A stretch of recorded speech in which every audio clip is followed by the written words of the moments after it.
आज म तपाईलाई एउटा साधारण तर जीवन नै उल्ट्याइदिने सत्य सम्झाउन चाहन्छु। तपाईको जीवन तपाईले सोचिरहनु भएको सोचको प्रत्यक्ष परिणाम हो। तपाई आज जहाँ हुनुहुन्छ त्यो कुनै संयोग होइन, कुनै भाग्यको ठट्टा होइन। त्यो तपाईले वर्षौंसम्म आफ्नै मनभित्र दोहोर्याउँदै आएको सोचको परिणाम हो। तपाईले कहिल्यै ध्यान दिनुभएको छ किन केही मानिस जहाँ पुगे पनि फेरि उही पीडामा फर्किन्छन् र किन केही मानिस सामान्य अवस्थाबाट असाधारण उचाइमा पुग्छन्? कारण एउटै हो, सोच। ब्रह्माण्डले तपाईको शब्द सुन्दैन, तपाईको चाहना सुन्दैन, तपाईको बाहिरी अभिनय सुन्दैन। ब्रह्माण्डले तपाईको गहिरो सोच, विश्वास र भावनालाई आदेश ठान्छ। आजको यो संवाद कुनै उपदेश होइन। आज म तपाईलाई आफैसँग आँखा जुदाएर भन्न चाहन्छु, यदि मैले आज मेरो सोच बदल्ने भने मेरो जीवन बदलिनै पर्छ, किनकि यो ब्रह्माण्डको नियम हो। ब्रह्माण्ड कराउनेलाई होइन, मिल्ने कम्पनलाई प्रतिक्रिया दिन्छ। यही नै यसको मौन तर अटल नियम हो। मानिसले प्राय सोध्छ, धेरै बोले भने, धेरै मागे भने, धेरै प्रार्थना गरे भने कुरा पुग्छ। तर ब्रह्माण्ड शब्दले होइन, भावले काम गर्छ। तपाईको बाहिरी भाषा सकारात्मक भए पनि यदि मनभित्र डर, हीनता र असफलताको विश्वास चलिरहेको छ भने ब्रह्माण्डले त्यही गहिरो भावलाई आदेश ठान्छ। किनकि सोच भावनामा बदलिन्छ, भावना कम्पनमा, र कम्पन नै ब्रह्माण्डको भाषा हो। तपाईले कहिल्यै देख्नु भएको छ किन समान प्रकृतिका समस्या उही मानिसको जीवनमा फेरि फेरि आउँछन्? किन केही मानिस जहाँ गए पनि शान्ति भेट्छन् र केही मानिस जहाँ पुगे पनि अशान्ति बोकिरहेका हुन्छन्? यसको कारण बाहिरी परिस्थिति होइन, भित्री सोचको तरङ्ग हो। ब्रह्माण्ड ऐना जस्तै हो। यसले तपाईले जस्तो सोच्नुहुन्छ त्यस्तै प्रतिबिम्ब फर्काउँछ। यसमा कुनै दया छैन, कुनै दण्ड छैन, कुनै पक्षपात छैन, केवल नियम छ। जबसम्म तपाईको सोच कमीमा केन्द्रित हुन्छ, जीवनले तपाईलाई कमीको अनुभव दिन्छ। जबसम्म सोच डरमा अड्किन्छ, परिस्थितिले डर पुष्टि गर्ने घटना ल्याउँछ। मानिस भन्छ, म यस्तो किन भोग्दैछु? तर कहिल्यै सोध्दैन, म कस्तो सोचमा बसेको छु। ब्रह्माण्डले तपाईको अतीत हेर्दैन, तपाईको सामाजिक हैसियत हेर्दैन, तपाईको भाषा, जात, धर्म हेर्दैन। यसले केवल वर्तमान सोचको कम्पन मापन गर्छ। त्यसैले दुई व्यक्ति एउटै परिस्थितिमा हुँदा पनि फरक परिणाम पाउँछन्। एकले अवसर देख्छ, अर्कोले बाधा, किनकि उनीहरूको सोचको स्तर फरक हुन्छ। जबसम्म मानिसले यो मौन नियम बुझ्दैन, तबसम्म ऊ भाग्यसँग लडिरहेको भ्रममा बाँचिरहन्छ। तर जुन दिन ऊ बुझ्छ, म जे सोचिरहेको छु त्यही म ब्रह्माण्डमा पठाइरहेको छु, त्यसै दिनबाट जीवनप्रतिको दृष्टिकोण बदलिन्छ। किनकि त्यसपछि दोष दिने खेल बन्द हुन्छ र जिम्मेवारीको चेतना सुरु हुन्छ। ब्रह्माण्ड मौन छ, तर अन्यायकारी छैन। तपाईको जीवनमा जे घटिरहेको छ त्यो तपाईको चेतनाले स्वीकार गरेको स्तरको प्रतिबिम्ब हो, र यही सत्य बुझ्नु नै सोच बदल्ने यात्राको पहिलो ढोका हो। यो सत्य स्वीकार गर्न सबैभन्दा गाह्रो हुन्छ, किनकि मानिसलाई आफ्नो जीवनको जिम्मेवारी लिनुभन्दा दोष अरूलाई दिनु सजिलो लाग्छ। हामी भन्छौँ, परिवारले साथ दिएन, समाजले मौका दिएन, सबै नै खराब थियो, भाग्यले धोका दियो। तर यी सबै बाहिरी कारणहरू केवल बहाना हुन्। वास्तविक कारण भित्र लुकेको हुन्छ। हामीले आफूलाई कुन स्तरको जीवन योग्य ठानेका थियौँ। मानिस सधैँ त्यही स्तरसम्म पुग्छ जहाँसम्म उसको सोचले अनुमति दिएको हुन्छ। तपाईले ध्यान दिनुभएको छ, धेरै मानिसहरू अवसर पाउँदा पनि त्यसलाई गुमाउँछन्, किनकि उनीहरूको भित्री सोचले भन्छ, यो मेरो लागि होइन, म यहाँसम्मकै मान्छे हुँ। सोच नै आत्मसीमा हो, र आत्मसीमाले जीवनको सीमा कोर्छ। तपाईँ आज जुन काम गर्दै हुनुहुन्छ, जुन सम्बन्धमा हुनुहुन्छ, जुन आर्थिक वा मानसिक अवस्थामा हुनुहुन्छ, त्यो सबै कुनै न कुनै बेला तपाईले सामान्य ठानेको सोचको परिणाम हो। मानिस परिवर्तन चाहन्छ, तर सोच परिवर्तन गर्न डराउँछ, किनकि सोच बदलिनु भनेको आफ्नो पुरानो पहिचान मर्न दिनु हो। धेरैलाई पीडा चिनिएको हुन्छ, त्यसैले उनीहरू पीडालाई नै सुरक्षित क्षेत्र ठान्छन्। तर जीवन विस्तार त्यहाँबाट सुरु हुन्छ जहाँ सोच असहज हुन थाल्छ। जब तपाईँ आफूलाई सानो ठान्नुहुन्छ, जीवनले पनि तपाईलाई सानो व्यवहार गर्छ। जब तपाईँ आफ्नो कुरा सुन्न लायक छैन भन्ने विश्वास राख्नुहुन्छ, संसारले पनि तपाईको आवाज नसुने झैँ गर्छ। यो कुनै षड्यन्त्र होइन, यो सोचको प्रतिबिम्ब हो। सोच बदलिनु भनेको अहंकार बढाउनु होइन, सोच बदलिनु भनेको आफ्नो वास्तविक सम्भावनालाई स्वीकार गर्नु हो। जुन दिन तपाईले भन्न थाल्नुहुन्छ म यसभन्दा बढी योग्य छु, त्यसै दिन जीवनले तपाईलाई नयाँ ढोका देखाउन सुरु गर्छ। सुरुमा डर लाग्छ किनकि नयाँ सोचले पुरानो सीमालाई तोड्छ, तर याद राख्नुस् तपाई जहाँ हुनुहुन्छ त्यहाँ पुग्न सोचले नै बाटो बनाएको हो र यदि सोचले यहाँसम्म ल्याउन सक्छ भने त्यही सोच बदलिएपछि अझ टाढासम्म पनि पुर्याउन सक्छ। यही स्वीकारोक्ति नै जीवन परिवर्तनको दोस्रो गहिरो चरण हो। यो सत्य स्वीकार गर्न सबैभन्दा गाह्रो हुन्छ, किनकि मानिसलाई आफ्नो जीवनको जिम्मेवारी लिनुभन्दा दोष अरूलाई दिनु सजिलो लाग्छ। हामी भन्छौँ परिवारले साथ दिएन, समाजले मौका दिएन, सबै नै खराब थियो, भाग्यले धोका दियो। तर यी सबै बाहिरी कारणहरू केवल बहाना हुन्। वास्तविक कारण भित्र लुकेको हुन्छ। हामीले आफूलाई कुन स्तरको जीवन योग्य ठानेका थियौँ। मानिस सधैँ त्यही स्तरसम्म पुग्छ जहाँसम्म उसको सोचले अनुमति दिएको हुन्छ। तपाईले ध्यान दिनुभएको छ, धेरै मानिसहरू अवसर पाउँदा पनि त्यसलाई गुमाउँछन्, किनकि उनीहरूको भित्री सोचले भन्छ यो मेरो लागि होइन, म यहाँसम्मकै मान्छे हुँ। सोच नै आत्मसीमा हो र आत्मसीमाले जीवनको सीमा कोर्छ। तपाई आज जुन काम गर्दै हुनुहुन्छ, जुन सम्बन्धमा हुनुहुन्छ, जुन आर्थिक वा मानसिक अवस्थामा हुनुहुन्छ, त्यो सबै कुनै न कुनै बेला तपाईले सामान्य ठानेको सोचको परिणाम हो। मानिस परिवर्तन चाहन्छ तर सोच परिवर्तन गर्न डराउँछ, किनकि सोच बदलिनु भनेको आफ्नो पुरानो पहिचान मर्न दिनु हो। धेरैलाई पीडा छिनिएको हुन्छ, त्यसैले उनीहरू पीडालाई नै सुरक्षित क्षेत्र ठान्छन्। तर जीवन विस्तार त्यहाँबाट सुरु हुन्छ जहाँ सोच असहज हुन थाल्छ। जब तपाईँ आफूलाई सानो ठान्नुहुन्छ, जीवनले पनि तपाईलाई सानो व्यवहार गर्छ। जब तपाईँ आफ्नो कुरा सुन्न लायक छैन भन्ने विश्वास राख्नुहुन्छ, संसारले पनि तपाईको आवाज नसुने झैँ गर्छ। यो कुनै षड्यन्त्र होइन, यो सोचको प्रतिबिम्ब हो। सोच बदलिनु भनेको अहंकार बढाउनु होइन, सोच बदलिनु भनेको आफ्नो वास्तविक सम्भावनालाई स्वीकार गर्नु हो। जुन दिन तपाईले भन्न थाल्नुहुन्छ म यसभन्दा बढी योग्य छु, त्यसै दिन जीवनले तपाईलाई नयाँ ढोका देखाउन सुरु गर्छ। सुरुमा डर लाग्छ किनकि नयाँ सोचले पुरानो सीमालाई तोड्छ, तर याद राख्नुस् तपाई जहाँ हुनुहुन्छ त्यहाँ पुग्न सोचले नै बाटो बनाएको हो र यदि सोचले यहाँसम्म ल्याउन सक्छ भने त्यही सोच बदलिएपछि अझ टाढासम्म पनि पुर्याउन सक्छ। यही स्वीकारोक्ति नै जीवन परिवर्तनको दोस्रो गहिरो चरण हो। मानिसले सोध्छ म बुझ्छु, म चाहन्छु, म प्रयास गर्छु, तर जीवन किन फेरिँदैन? यसको कारण चेतन मन होइन, अवचेतन मन हो। किनकि ब्रह्माण्डसँग तपाईको वास्तविक संवाद चेतन सोचबाट होइन, अवचेतन विश्वासबाट हुन्छ। चेतन मन लक्ष्य देखाउँछ, योजना बनाउँछ, तर अवचेतन मनले त्यो सम्भव छ कि छैन भन्ने निर्णय गर्छ। बाल्यकालदेखि सुनेका शब्दहरू, देखेका व्यवहारहरू, भोगेका डर र अपमानहरू अवचेतनमा गहिरो कार्यक्रम बनेर बसेका हुन्छन् र ती कार्यक्रमहरूले हाम्रो जीवनलाई अदृश्य रूपमा चलाइरहेका हुन्छन्। तपाईले बाहिरबाट सफल हुन चाहेको अभिनय गर्न सक्नुहुन्छ, तर यदि अवचेतनमा म योग्य छैन भन्ने कार्यक्रम छ भने तपाई आफै अन्जानेमा सफलताबाट टाढा रहने निर्णयहरू गर्न थाल्नुहुन्छ।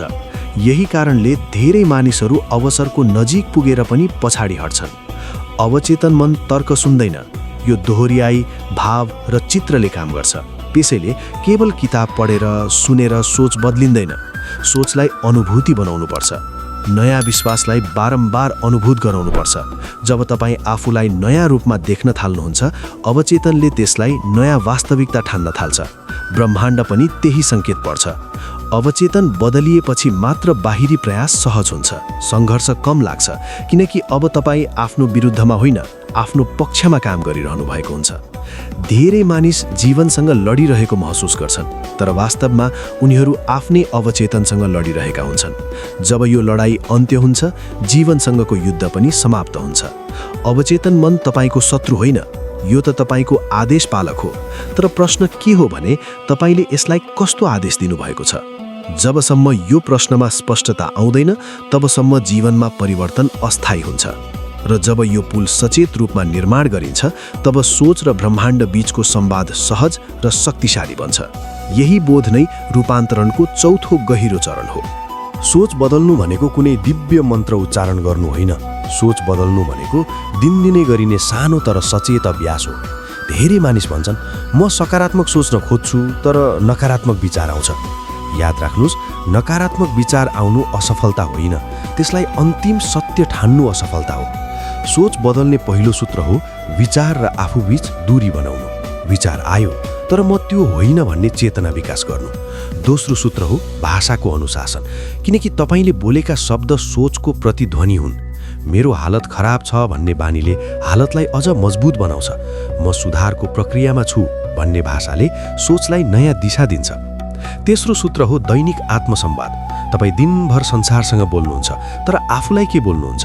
दिनको सुरुवात र अन्त्यमा आफूलाई दिने सन्देशले अवचेतनमा गहिरो प्रभाव पार्छ।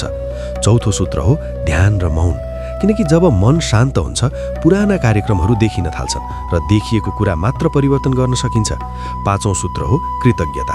कृतज्ञता कमजोरी होइन, यो शक्तिशाली मानसिक स्थानान्तरण हो जसले सोचलाई अभावबाट सम्भावनातर्फ मोड्छ। छैटौं सूत्र हो सङ्गतको छनौट, किनकि सोच संक्रामक हुन्छ। तपाईँ जसको सङ्गतमा धेरै समय बिताउनुहुन्छ त्यही सोच तपाईँको चेतनामा बस्न थाल्छ। सातौं सूत्र हो धैर्य। सोच बदल्दा जीवन तुरुन्तै बदलिन्छ भन्ने अपेक्षाले धेरै मानिसलाई बीचमै थकाउँछ। तर याद राख्नुहोस्, सोच बिउ हो, समय दिएपछि मात्र अंकुर देखिन्छ।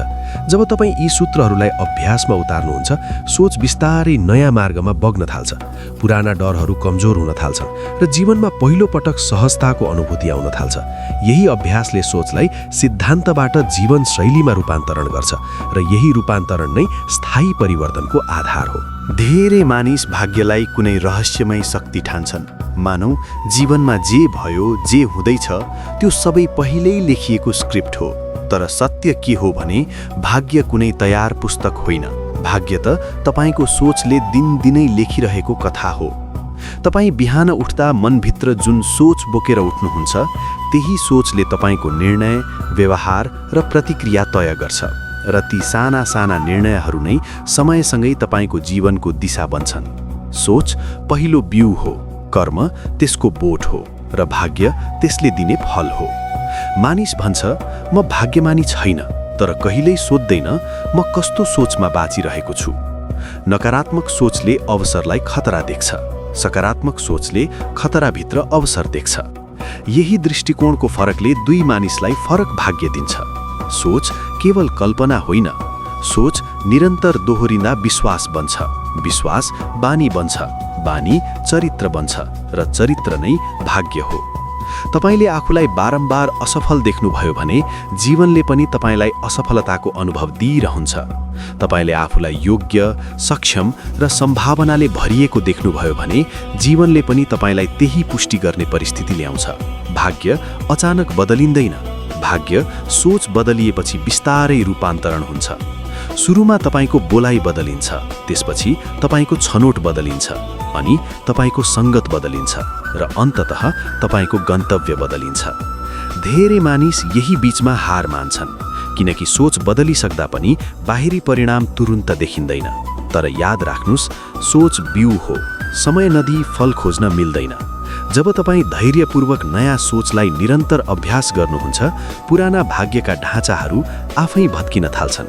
तपाईँ अचानक आफूलाई नयाँ अवसरको बीचमा पाउनुहुन्छ र त्यो बेला बुझिन्छ भाग्य परिवर्तन भनेको चमत्कार होइन, यो सोचको निरन्तर अनुशासनको परिणाम हो। यही सत्य बुझ्नु नै जीवनलाई सचेत रूपमा निर्माण गर्ने तेस्रो चरण हो। जब सोच साँच्चीकै बदलिन थाल्छ, जीवनमा ठूला चमत्कार भन्दा पहिले साना तर स्पष्ट सङ्केतहरू देखिन थाल्छन्। धेरै मानिस ती सङ्केतहरूलाई सामान्य संयोग ठानेर व्यवस्था गर्छन्, तर वास्तवमा ती परिवर्तनको प्रारम्भिक सूचना हुन्। सोच बदलिँदा तपाईको प्रतिक्रिया बदलिन्छ। पहिले जसले रिस उठाउँथ्यो, अहिले त्यसले तपाईलाई सोच्न बाध्य बनाउँछ। पहिले डर लाग्थ्यो जहाँ, अहिले त्यहाँ सम्भावना देखिन थाल्छ। तपाईको बोलाइमा सजगता आउँछ, गुनासोको मात्रा घट्छ, तुलना कम हुन्छ र कृतज्ञता स्वाभाविक रूपमा बढ्न थाल्छ। यही आन्तरिक परिवर्तनको प्रभाव बाहिरी संसारमा पनि देखिन थाल्छ। नयाँ मानिसहरू भेटिन थाल्छन् जसले तपाईलाई अघि बढ्न प्रेरणा दिन्छन्। पुराना सम्बन्धहरू या त सुध्रिन थाल्छन् या स्वाभाविक रूपमा टाढा जान्छन्। जीवनमा बारम्बार आउने अवरोधहरू अचानक कमजोर पर्न थाल्छन्। जुन कुराका लागि पहिले अत्यधिक सङ्घर्ष गर्नुपर्थ्यो त्यो अब सहज जस्तो लाग्न थाल्छ। तर यही चरणमा धेरै मानिस डराउँछन्, किनकि नयाँ सोचले पुरानो पहिचानलाई चुनौती दिन्छ। पुरानो पीडा चिनिएको थियो, नयाँ सम्भावना अपरिचित हुन्छ र अपरिचितले मनलाई असहज बनाउँछ। यसै कारण कतिपय मानिस पुरानै सोचतर्फ फर्किन्छन्, किनकि त्यहाँ पीडा भए पनि नियन्त्रणको भ्रम हुन्छ। तर यदि तपाईँले धैर्य राख्नुभयो भने यी सङ्केतहरू क्रमशः स्पष्ट हुँदै जान्छन्। अवसरहरू आकस्मिक भेट जस्तै देखिन थाल्छन्। सही समयमा सही कुरा सुन्न थाल्नुहुन्छ। सही मानिससँग संवाद हुन थाल्छ। यो सबै संयोग होइन, यो सोचको नयाँ कम्पनसँग मिलेको जीवनको प्रतिक्रिया हो। यो चरणमा आत्मसम्मान बढ्न थाल्छ र तपाईँले आफूलाई जीवनको पीडित होइन सृजनाकर्ता महसुस गर्न थाल्नुहुन्छ। यही अनुभूति नै सोच परिवर्तनको साँचो प्रमाण हो र यही सङ्केतहरूले तपाईँलाई बताउँछन् तपाईँ सही दिशामा हुनुहुन्छ। अगाडि बढिरहनुहोस्। आज म आफैसँग एउटा गहिरो र स्पष्ट सम्झौता गर्दैछु। म अब मेरो जीवनलाई संयोगको हातमा छोडेर बाँच्ने छैन। म अब दोष दिने बानीबाट बाहिर निस्कनेछु, किनकि मैले बुझिसकेको छु मेरो जीवन मेरो सोचको प्रत्यक्ष प्रतिबिम्ब हो। म आजसम्म जे थिएँ, जहाँ थिएँ, त्यो मेरो पुरानो सोचको परिणाम थियो। तर अब म त्यही सोच बोकेर नयाँ जीवनको अपेक्षा गर्ने छैन। म डरलाई भविष्यको भविष्यवाणी बन्न दिने छैन। म असफलताको कथालाई मेरो पहिचान बन्न दिने छैन। म अब सचेत रूपमा सोच छनौट गर्नेछु, किनकि सोच शक्ति हो र शक्ति जिम्मेवारी हो। आजदेखि म मेरो अवचेतनलाई नयाँ सन्देश दिन थाल्नेछु। म योग्य छु, म सक्षम छु, म सिक्दैछु, म बढ्दैछु। परिणाम ढिलो आउला तर दिशा सही छ भन्ने विश्वास म राख्नेछु। म आजबाटै साना तर निरन्तर अभ्यासलाई सम्मान गर्नेछु, किनकि स्थायी परिवर्तन सधैँ मौन रूपमा सुरु हुन्छ। म जीवनले दिएको हरेक सङ्केतलाई सुन्नेछु, हरेक चुनौतीलाई शिक्षाको रूपमा लिनेछु र हरेक अवसरलाई डर होइन आह्वानको रूपमा हेर्नेछु। म अब आफूलाई सानो सोचेर सजाय दिने छैन, न त अरूको सीमित सोचलाई मेरो सीमा बन्न दिनेछु। आज म यो स्वीकार गर्दैछु, म जे सोच्नेछु त्यसको परिणाम म नै भोग्नेछु। त्यसैले म सोच बदल्दैछु। यो कुनै एक दिनको निर्णय होइन, यो जीवन शैलीको घोषणा हो। र जब सोच बदलिन्छ, जीवन बदलिनु केवल सम्भावना होइन, यो ब्रह्माण्डको नियम हो। आज म यही नियमसँग मेल खाएर बाँच्ने सङ्कल्प गर्छु। यही सङ्कल्पसँगै मेरो नयाँ जीवनको अध्याय सुरु हुँदैछ।